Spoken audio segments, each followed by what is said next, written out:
धर्मेंद्र भाटी जी। गुरुदेव भगवान। भजन करते हुए मन बहुत इधर उधर भागता है, बहुत एकाग्र करने पर भी एकाग्र नहीं होता महाराज जी। अब एकाग्रता के लिए पावर चाहिए, अभ्यास का और ब्रह्मचर्य का भी। देखो, मन, प्राण और वीर, ये तीनों का एक तारतम्य है। एक कंट्रोल में हो जाए तो ये दोनों कंट्रोल में हो जाएंगे। जैसे भजन में डूबने का जब समय होता है ना एकदम, तो प्राणवायु चल रही कि नहीं चल रही इसका भी पता नहीं, इतने सूक्ष्म हो जाते हैं प्राण। मन एकदम शांत एकाग्र, फिर कोई भोग वासना नहीं। अगर आपका ब्रह्मचर्य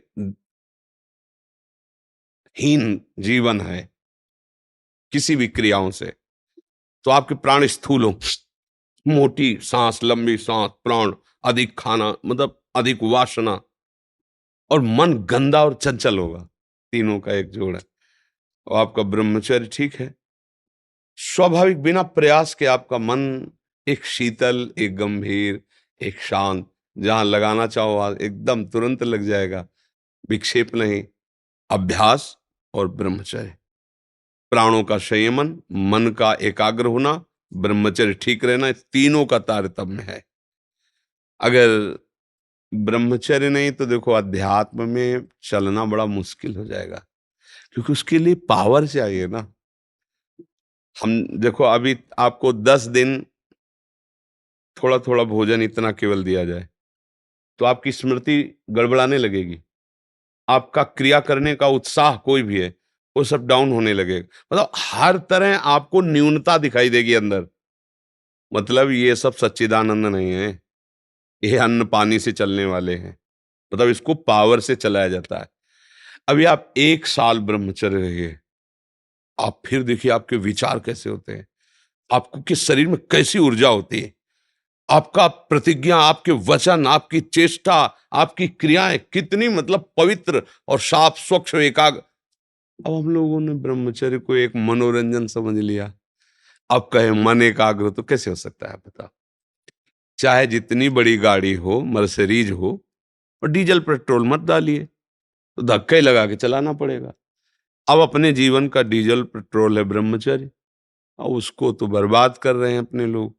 तो फिर अब धक्का ही गाड़ी से धक्का से चले गए, उसमें कहाँ मनो निग्रह, इंद्रिय विजेता और अध्यात्म पर, ये सब बहुत दूर की बातें है।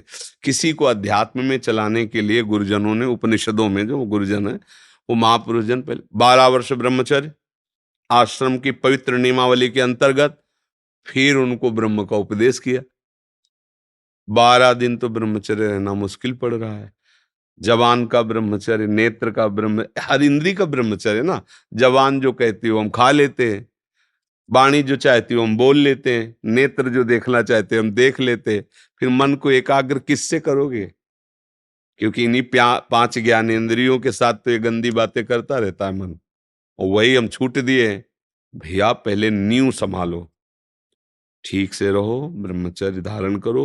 देखो गृहस्थी में जैसे लोग ये हवाला दे देते ना, भाई हम तो गृहस्थ, तो तुम्हारे लिए लाइसेंस थोड़ी मिल गया जीवन नष्ट करने का।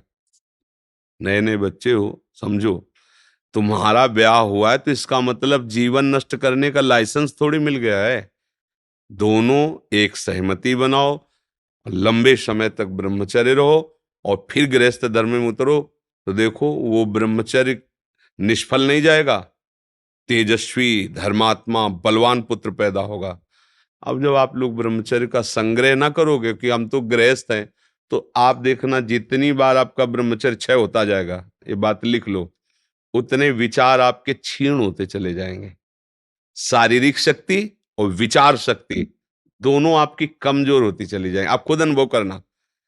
जब ब्रह्मचर्य रह जाता है, शरीर भले रोग से ग्रसित हो, तो विचार शक्ति इतनी बलवान होती है कि शरीर शक्ति के हीन होने पर भी वो प्रसन्न रहता है। खास बात होती है विचार शक्ति, और वो तभी संचय होती है जब ब्रह्मचर्य होता है। ब्रह्मचर्य बहुत बड़ा वरदान है, ये लोग समझ नहीं रहे।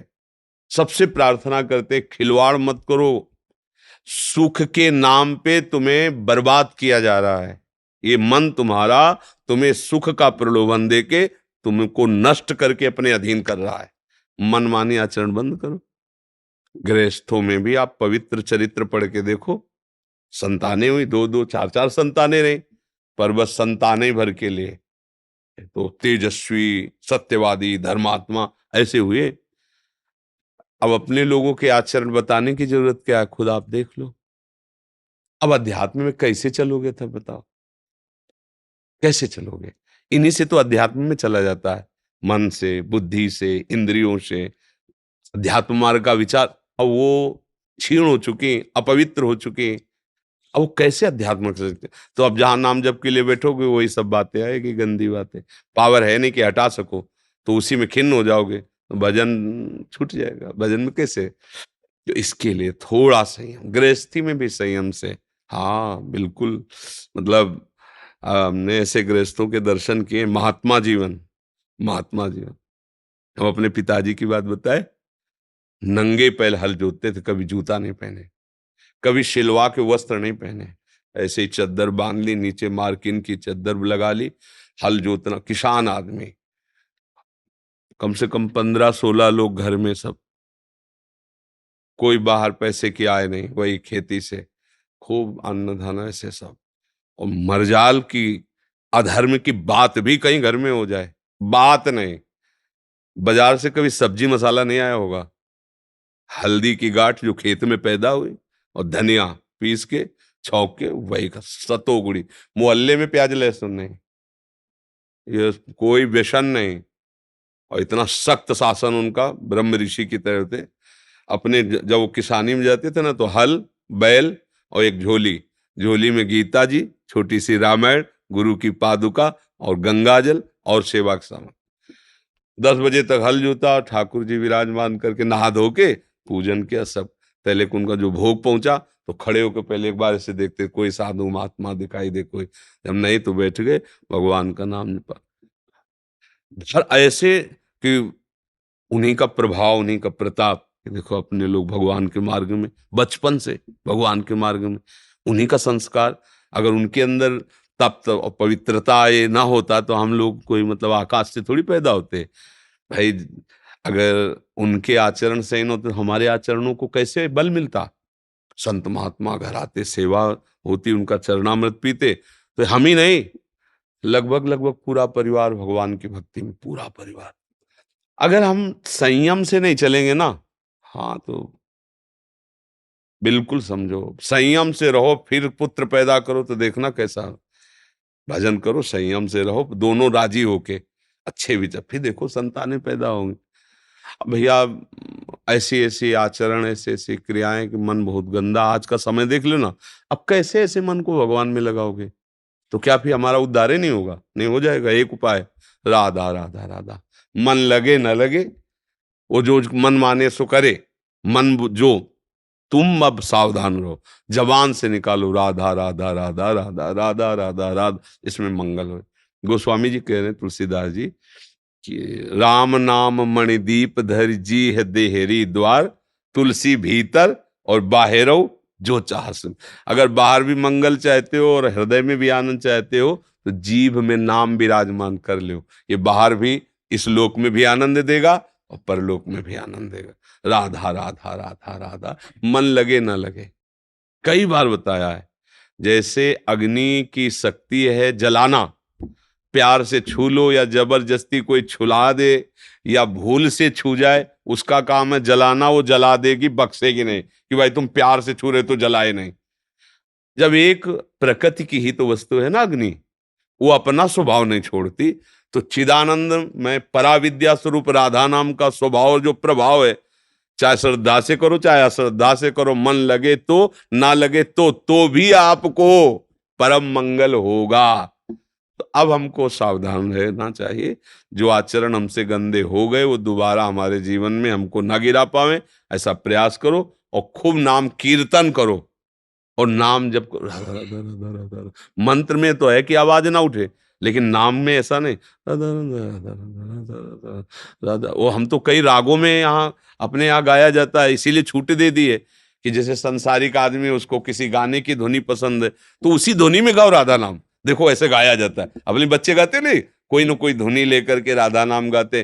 कि आप किसी अगर सांसारिक गाने कोई पसंद करते हो तो उसी ध्वनि में आओ, राधा राधा, वैसे गाओ, राधा राधा राधा। तो चाहे जैसे भाव से गाओ, ये नाम है ना, ये अपनी शक्ति से आपका कल्याण कर देगा। नवीन राय जी, पश्चिम बंगाल से। गुरुदेव, आपके चरणों में कोटि कोटि प्रणाम। गुरुदेव भगवान, आपके सत्संग के वीडियो से प्रभावित होकर कुछ दिन से बिना माला के ही नाम जप करना शुरू किया है। घर में जब नाम जप करते हैं तब प्रयास करते हैं कि एकाग्र होकर नाम जप करें, परंतु जब ऑफिस में काम करते हुए नाम जप करते हैं तो ध्यान भगवान के प्रति ना रहकर ऑफिस के कार्यों में ही रहता। हाँ, होना चाहिए, ठीक है, कोई गलत नहीं, ऐसा ही होना चाहिए। जब हम एकांत में हैं, घर में हैं, तो संपूर्ण एकाग्रता पूर्वक नाम जप करें। और जब व्यवहार में है तो नाम जप चलता रहे, लेकिन एकाग्रता उस क्रिया में रखें, नहीं तो क्रिया हो ही नहीं पाएगी। फिर क्रियाओं का ठीक से सांगोपांग संपादन तभी होगा जब उसमें हम ध्यान देंगे ना। और उसमें ध्यान देंगे तो दो जगह एक साथ ध्यान नहीं रह सकता।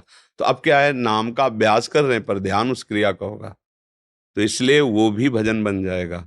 और ऐसा ही करना चाहिए। अगर उस समय ध्यान, तो फिर सब काम एक ही मन तो है, बहुत ठौर थोड़ी लगेगा। लिखना कुछ है, लिख कुछ दोगे, करना कुछ है, कर कुछ दोगे। तो फिर सन्यासी मार्ग बचता है कि आप एकांत नदी किनारे बैठकर भिक्षा मांगो, रात दिन भजन करो।